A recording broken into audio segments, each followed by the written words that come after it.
the heart and soul behind every business. Stories. Welcome to Business Story of the Week, hosted by me, Joshua Laurie. From setbacks to comebacks, from tragedies to triumphs, we inspire entrepreneurs through conversations that matter. Witness the magic that turns dreams into reality. Whether it's your career, business, or life, your success is always one story away. This is Business Story of the Week. And welcome back, folks. Welcome back to Business Story of the Week. My name is Joshua. And the question we are going to ask today: what is the secret sauce behind turning veggies into a marketing story? Interesting. Well, our guest today is exactly the perfect guest to answer that question. Sandra Nomoto is an award winning ethical marketer for cruelty free businesses. She is also offering a suite of services for authors with impact.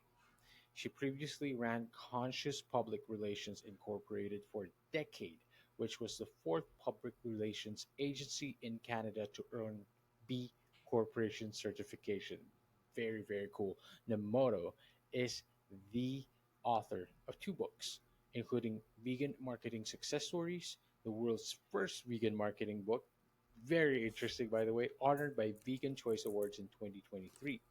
On the side of her desk, she co hosts Veg Networking Canada, Canada's only vegan networking group, blogs at sandranomoto.com, and writes for several outlets. And today, she is going to share her insights, share her stories, what led her here, and what is the marketing story behind vegetables, really. Sandra, thank you for coming on here. How are you doing?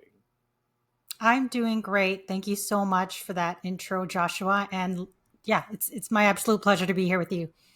Absolutely, I'm very, very interested in all this because I think you are, of course, the first vegan, not just the vegan guest I've had, but also a vegan marketing success, a marketer, big success marketer, basically, right? But I love to get to know you more, and this is how I always start the show. Before we really get into it, Sandra, what is the story? What is the story of Sandra Nomoto? Has she always known that you were going to be a vegan? Is it something that you practiced since you were a child? What were the pivotal moments or pivotal experiences in your life that led you to this niche and into the industry of marketing, particularly? What is the story of Sandra Nomoto? Yeah, well, I mean, we could cover the whole hour with that story, Let's but go. absolutely not. I did not. I was not born vegan. Hmm. So I'm in Vancouver, Canada. I was Hmm. born on the East Coast, but Hmm. basically raised here on the West Coast. Yeah. Typical kind of Filipino Canadian cuisine growing up. So kind of a Hmm. combo of like your standard, maybe egg, sausage, toast in the morning, and then for lunch, slap either PB and J or some deli meat in between two pieces of bread for lunch. And then my parents, were did their best to try and incorporate the Filipino cuisine for dinner. So usually it would Right. be chicken adobo or some sort of meat dish with maybe some veggies and white rice. So Right. that was my diet growing up pretty Mhm. much, until I learned to cook in college. Then I was experimenting with other types of cuisine. Yeah. I knew about veganism. I knew it was probably the most ethical lifestyle one could live, but I just Okay. thought it's too hard to give up meat. We Of eat course. we eat animals three times a day, or if Yeah. um, so yeah, it just never occurred to me that it could be a lifestyle I could someday achieve, Uh-huh. until I saw the movie Earthlings at the end of 2007. So this is a Okay. documentary I would recommend anybody watch Okay. if they're Okay. at all interested in veganism, because it covers not only how we use animals for food but other industries as well. And seeing that documentary just changed everything for me. I told myself, okay, someday I want to be vegan. I didn't set a timeline for myself, but that is what kickstarted the journey to veganism for me. It ultimately took me 11 years, so I didn't actually become vegan until 2018, when I finally gave up Dairy was the last thing that I gave up. Wow. Okay. And then from there, I was eating a fully plant-based diet. And once you do food, everything else in your lifestyle becomes easy. So easy to remove animal products from clothing, your wardrobe, your household products, your cosmetics and beauty, Mm-hmm. that sort of thing. But yeah, definitely food is the biggest hurdle. And then it wasn't until 2020 when I incorporated veganism into the business that I run now. So I Interesting. launched as a vegan copywriter in 2020. That's Oh initially wow. how I started the business. And yeah, fast forward another 4 years, I've now written this book. It's the world's first vegan marketing book, as you mentioned at the beginning, and supporting both vegan companies and vegan authors is a big part of the work that I do today. That's very interesting. And it's such a common story also to grow up on white rice. Thankfully, it is quite vegan friendly, if I'm not mistaken. But Absolutely, white rice, yeah, and yeah, but staple Asian food, I would say. exactly, typical Asian food, except that the rest of the food isn't quite, like isn't also quite vegan friendly. And it's you mentioned that it's not just food as well, but it starts with food. It's also the lifestyle and everything else that follows after that. And it is quite the lifestyle. And it's interesting because not only is there a movement, but there is some a collective awakening, I would say, a collective sort of like people are being more aware, a collective awareness that hey, we this isn't just a lifestyle, but again, like you mentioned, it's an ethical kind of lifestyle that we should all consider because um, we are actually really, really, really in a bad position when it comes to all the food that we're eating, right? So it begins with self, but also how we affect others outside. You mentioned that you were a marketer first, and then you then delved into or started going into that niche. What were, how you would say, the challenges? Because yes, we are getting people who are more aware now, but that means you also had to deal with industries who were probably less aware or probably just starting to incorporate veganism and ethical marketing into their strategies. Were they far and few in between? And what were the challenges that you faced trying to incorporate this kind of vegan ethical marketing into their strategies as well? Yeah. So before I talk more generally about the industry and where that is right now, Please, please. to back up, yeah, as you mentioned in the intro, my background is in public relations. So I ran Mm-hmm, my own agency for just over 10 years. mm-hmm. So at that time, I was transitioning to veganism. So I didn't actively seek out vegan companies as clients. Okay, okay. More my ideal clients were socially or environmentally responsible businesses. And that could include a Yes, vegan okay, company. interesting. But Okay, I wasn't focused on veganism at the time. So okay. coincidentally, the year that I closed my business in 2018 was the same year that I went vegan. Okay. And then I did a lot of career searching. I didn't think I was going to stay in marketing until I came up with the idea to be a vegan copywriter just before 2020. So when I Oh, launched that new business, let's call it, mm-hmm. focusing on the vegan industry was my target audience. And thankfully, because I had that previous network from Mm-hmm. my PR agency days, it wasn't as difficult starting this new business because all I had to do was tap into my network. And I really said, who do you know who runs a vegan company that needs help with the written content? And that's really how my business kickstarted. I'm really thankful that I prioritized my network and use that network to help build this business.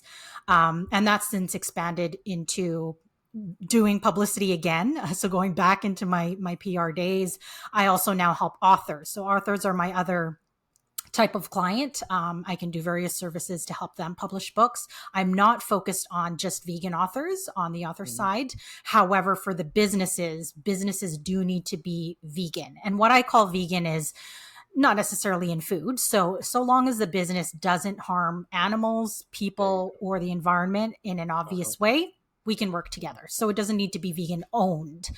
Right. And that's really my way of supporting this industry and helping to solve the world's, biggest problems, as we Yes. talked about earlier. And, to answer the question of where is this industry going, because it is still very new. The word It is. vegan, Mm-hmm. even, even though people have been eating vegan for thousands of years, the Yes. term vegan was only coined in 1944. And so Oh, if you interesting. think about that, just the vegan lifestyle as we know it today, it's only been around for, 70 years Precisely. ish, right? Mm-hmm. Whereas animal agriculture has had quite a heads up. Not only has, has that been around for a few centuries ahead, Mm-hmm. but they also have the advantage of government subsidies. So Of many course. governments across North America, Europe, Mm-hmm. governments actually fund animal agriculture. And Yes. that's why they have advertising dollars. Almost Very all the food commercials you will see on TV or YouTube will precisely. involve animal products in some way.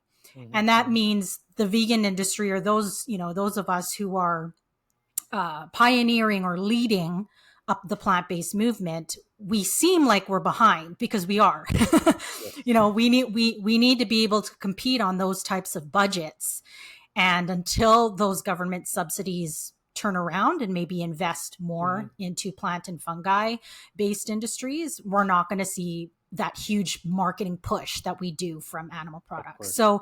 So this all sounds like doom and gloom, but I think the number of There's vegans or people at least moving precisely. toward a more vegan lifestyle is Mm-hmm. increasing. This is great. Yes. This is great, and this Mm-hmm. this will not only create the demand for more Mm-hmm. plant and fungi based products, but yeah, but just help to accelerate, the reduction of cruelty and abuse to animals, Mm-hmm. reduce climate change, because there's a Mm-hmm. huge tie between animal Yes. ag and Yes. climate Mm-hmm. change, improve people's health. Because the number one cause of a lot of our chronic diseases is poor diet and a Yes. host of other issues. I Pandemics, agree. hello, like that started because of our interaction with animals. so Mm-hmm. so yeah, I mean, this veganism is ultimately about reducing animals in food and how else we use animals, but Uh-huh. there's so many other benefits to going vegan or supporting the vegan industry that I think, yeah, not we're not talking about Precisely. largely And enough. there is an optimism there though. That is true. And we are, you know, people are getting more aware. People are going towards more ethical, cruelty-free businesses, movements, and awareness, and like what do you call this? Strategies, and just wanting that kind of new type of marketing, rather, right? Apart from traditional marketing, people are moving towards that as well. Um, and you also mentioned some of the challenges, of course, that you've encountered going into this. Of course, I love that you mentioned the s- budget, the marketing dollars, the advertising dollars that are actually going into, not going into vegan marketing. But you, this I imagine is the success, or rather the motivation, the inspiration behind vegan marketing success. And this is your book, Vegan Marketing Success Stories, and it's quite the interesting book that I would love for you to talk to us about today with our audience and listeners. What would be the few standout tactics from the book that you would say are have been highly proven, highly effective for vegan businesses? You mentioned that it doesn't have to be vegan owned, but it has to be an ethical business, a company that you work with. From your book, what would be the few standout marketing tactics that you say have been very successful?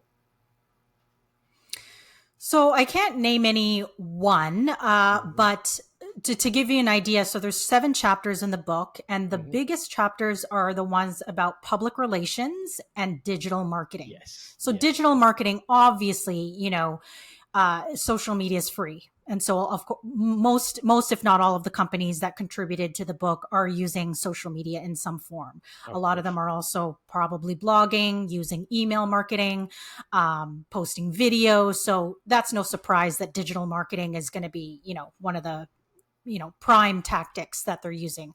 The other one is public relations. So Right. whether companies are using the media to get their stories in the Uh-huh. news and in front of people, maybe they're creating their own media. So some of them might have podcasts. Quite a few of them have put out books. Uh-huh. So yeah, so that gives you an idea of the kind of the top two buckets where most of the There you companies go. that contributed to my book, Hmm. that's what they're using. And that wasn't a huge surprise to me. Right. And this also delves, of course, into your um, how you say this, your self-publishing expertise, right? Because does that does that also tie into your book, your vegan marketing success stories? Is this something that you discuss as a strategy? But it's not just that, like it's not just this book. It's something that you've been an expert on, something that you've been um, you call yourself a book whisperer. I love that, by the way. So, as an author and a book Thanks. whisperer, what advice would you give to aspiring authors, right? Not just in the actually, this is very interesting. I want to frame it this way. What advice would you give to aspiring authors who aren't in the vegan industry, and how differently would this advice, self-publishing advice, be to authors who are in the vegan industry? Does that make sense? I think that's a very interesting the very interesting kind of a comparison, especially those so focus on social impact. So it's both, right? Vegan and not vegan, but also those who are in authors in social impact and not in social impact. How differently would the advice be if there are? Yeah, I don't think it would be much different. Hmm. So I think the number one thing is if you think you've got a unique story or expertise that hasn't been widely shared before, I think Right. that's a winning book idea right off the bat. A lot of people get scared about the writing part. The writing part is a Right. breeze. There are ways you can get around not typing in front of a laptop. You can record yourself, use AI to transcribe that and Yes. turn that Yes. into a document online. The writing is the easy part. The marketing is where all of the work is. The So writing. anybody can throw up a book on Amazon, but Hmm. nobody's going to know to buy that book unless you do marketing. So I'm talking social media posts, and I had to do this for my book. So social, blogging, email, publicity. So appearing on as many podcasts and media outlets as you can. That Hmm. formula is the same for any author, no matter who you are or what your book is about. Right. Precisely. I would say the difference with vegan authors is because vegans are only 1 to 4% of the global population. 1 to 4%. Um, Wow. yeah, yeah. So that's a niche, right? And so for me, Very niche. obviously, writing the world's first vegan marketing book, Hmm. yes, I'm catering to businesses who are interested in the vegan industry, but I'm also catering to vegans who might run a business or be marketing for a business. Precisely. And so a lot of my publicity strategy was centered around vegan podcasts and vegan media. So I Of built course. myself a list of, let's say over 200 of these media and podcasts that I could possibly pitch my book to Fascinating. or be interviewed on. Wow. And this list is actually one of the things that I give now to vegan clients who come to me, and maybe they can't hire me as their publicist, Uh-huh. Uh-huh. but they hire me to write a news release or a podcast pitch for them. I will give them this list, and this list is Mhm. now almost over 380 contacts Wow. long because I've Congratulations. been building Fascinating. it. I've been building upon it since I've used Uh-huh. it. And this is my gift to the vegan industry. So if there are any vegans listening to this who are launching a book or any type of new product or business, Mhm. you want to tap into my list, that is something that I will give to you for free. And so that's what I would say for if you're a vegan author, you want to tap into your ideal audience, maybe that's Yes. vegans, as well as other audiences that will Mhm. be interested in your book. And that's so important because like marketing is one thing, marketing to put it out your book, but you also have to know your audience, you have to know who your readers are. And even so, more so with the vegan industry because wow, very niche, 1.4% of the global population is a very, very niche industry. Hopefully that is growing, like you said, it is optimistic. It's good news that we've grown the network. You've grown the podcast network to a list of 300 podcasts that are vegan related. ethical marketing, social impact, I would love nothing more to, grow that list as well. And of course, our audience listeners, so any vegans out there, tap into that. Make sure you let us know in the comments below if you would like part of that list, and if you are interested at all. Of course, we're gonna get a hold of Sandra. Sandra, a little bit more before we start wrapping this up. How has the vegan scene in Vancouver evolved since you began your vegan journey? And what do you think our other cities can learn from with this approach to supporting vegan businesses and vegan communities? But I have another question to ask to that. But first, let's talk about that the vegan movement in Vancouver. How has the scene evolved, and how have you been involved in it as well? Yeah, so I've sort of been seeing what's going on as I've transitioned to Hmm. becoming vegan. I would Hmm. say it's not too different from any other major city. Very Okay. easy to find, vegan options at most restaurants, and of course we have our handful of a few Nice. dozen vegan only restaurants. Uh-huh. If you're, we have vegan meetups that are open to all, so you can meet folks over vegan food. So we have Hmm. meetups. If you're an activist, certainly a chance to get involved more on the activism or protesting side. Hmm. Yeah, we have had a number of restaurant closures in the last couple of years, but I don't think that's any different from most major cities because of the That's true. pandemic and just what that's done.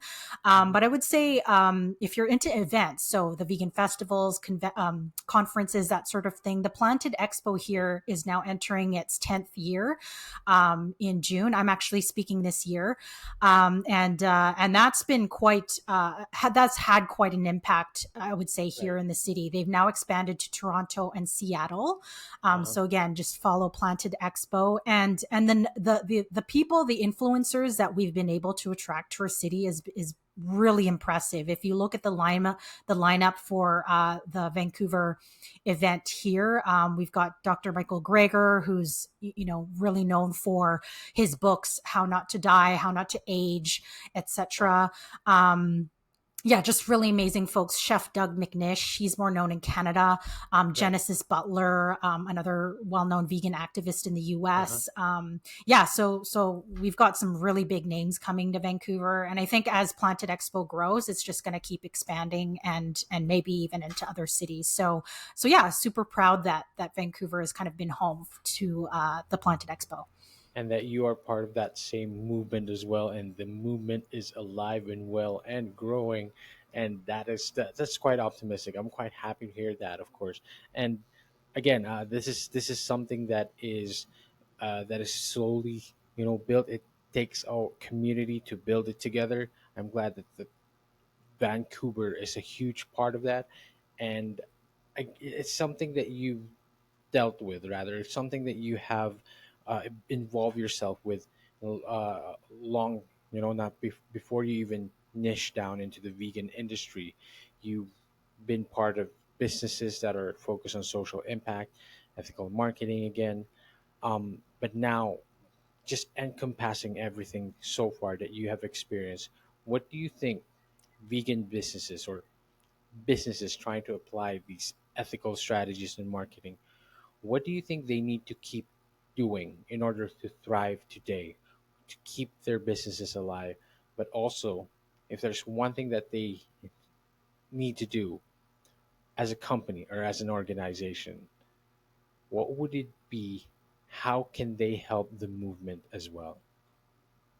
Yeah, that's such a great question. I would say, like, really find out what you can do, and I mean, in terms of any sort of marketing tactic that really makes a difference and helps people reduce their animal consumption. I think There you that's the go. biggest thing, and there's so many different ways you can do Hmm. that. Hmm. A lot of vegan companies choose not to say that they are vegan or plant-based because they find that if anybody comes to their bakery or their food company Right. and they don't say anything, Uh-huh. then they'll sell more rather Right. than making it very obvious that they are vegan. But as much as sales are great, Hmm. they're not really moving the needle in terms of impact. Of course. right? Of Like you've course. mentioned social impact several times. So we're not going to Mhm. be able to change people's minds or save animals if we Mhm. don't have some sort of education or messaging about why you should eat more plants and less animals. Right. So, you don't have to preach about it every single day on social media, but I would say find a way that you can incorporate that message somehow. So whether it's maybe a monthly blog or a monthly newsletter or um, Meatless Monday on social media. A lot of companies are doing that. So, like, Right. find your way to integrate that message so that people Mhm. also know what you stand for. So you're not just any other company, any other food company. You actually stand for something. Right. You're trying to help people. You're trying to help animals. Of course. Yeah, and I think that goes across the board, no matter what kind of company you are. The more people Mhm. resonate with your values and learn that you're not just about making money, Mhm. the more successful you'll be in impacting people and building that trust. I absolutely agree. And again, across the board, it doesn't matter what kind of business you are, values, you know, returning, to the community, adding to that kind of movement as well, showing people that these are your ethics, these are your values, goes a long way when it comes to, attracting customers as well, attracting your consumers, and just showing that, in the long run, there is some hope when it comes to uh, our impact to the planet, our impact uh, to again to the planet as a whole, to us as individuals. I guess I would love to actually close with this question, in that what is the future of the vegan industry when it comes to, of course, marketing, which is what you're doing now? How do you see yourself in this future, and what can this time individuals do to add to this movement? Yeah. Let's start with individuals first. For Yes. so yeah, if you're listening to this, you're not vegan, you don't even know what that is. You want to learn more. It's really not that hard. I mean, I said in the beginning, it took me 11 years. Honestly, if I know what I know now, if I knew then what I know now, I could have probably made the transition in a year. Right. So follow a nutritionist or somebody online that you trust who is vegan that can Uh-huh. help you start making that transition. It could be Uh-huh. or cookbooks, any sorts of there's so many tools out there. I have a list of all of the resources that have helped me, from documentaries to books to influencers. So you can hop on Mhm. my site at sandranomoto.com, Mhm. head over to my list love page, and that's where all my vegan resources are. Mhm. So that's on the individual level. Absolutely, if you want to go vegan, if I could do it, anybody can do it. That's what I say. And in All terms right. of the vegan industry, we're coming up against a lot of barriers right now because, as I said before, animal agriculture has the money on their side. They've been Yes. pushing a lot of messaging around how vegan products are unhealthy and Mhm. how veganism is dead and all of Mhm. this, or it's unsustainable, which is Yes. bogus because animal ag is actually unsustainable. Mhm. So we're coming across a lot of these messaging barriers, but what we need to do is just stand strong and try and get more investment on our side. So the more investment we can get in plant and fungi based industries, there's a lot going into cultivated or lab grown meat as well. I'm not sure if you know Mhm. what that is, but Mhm. meat grown in labs instead of from slaughtered animals. Yes. I know that's very controversial, but that's another way that we can Mhm. not slaughter animals for food, right? And Of so, course. yeah, it's going to take a while, I think, Yes. but I think the more investment we can get, and also the smarter that we can get with our Yes. messages, Yes. that's how we'll get consumers to change. And again, it is a movement. The future is coming, and the future does seem bright. And there are so many, so many ways we could live our lives in the vegan lifestyle. And of course, Sandra, you are one of the leaders in this industry and the leaders in that space. And I'm glad that we have marketers like you, right? Like, it's very interesting again. Like, there is now a niche. Like, there's no excuse that you can't market yourself in such a way. There are experts like you in the field and who are adding to the community as well. Sandra, I'd love to give you this opportunity. where can we connect with you? Where can we find out more? Where can we, contribute to the network? Are you active on LinkedIn? Are you active on social media? Let us know, where can we find you? Yeah, I'm most active on LinkedIn and Instagram, but I'm on the other networks as well. So just use my name, Sandra Nomoto. And then same thing for my books and services and everything, sandranomoto.com. Yeah. And I look forward to connecting with you. Fantastic. Do you have your book next to you? Would love to show you that. Where can we find this book? Yeah, anywhere you can buy books online. If you want a signed copy from me and you're in North America, I can ship Awesome. it directly to you. And again, you can just purchase that through my website. All right, fantastic. And to all our audience listeners out there, of course, check out Sandra, follow her on the socials, check out that book, go grab yourself a copy. Sandra, do you have anything else to say to us? One last thing, take us home. Oh, just yeah. If you want to go vegan, and if not, eat more plants and less animals. Thanks, Fantastic. I Joshua. love that. Sandra, this has been great. It has been insightful. It has been, I, I'm certain some of our audience are vegan as well. I'm sure they enjoyed this as much as I enjoyed it as well. Sandra, thank you for coming on. Thank you for being on the show. You're so welcome. Thank you, Joshua. And to all our audience listeners out there, see you on the next one. All right, so here's the thing. We try to get a little bit better every day, but we can't do it without you. So if you like the video, make sure to like and subscribe below. And if you have any comments, just leave them in the space under.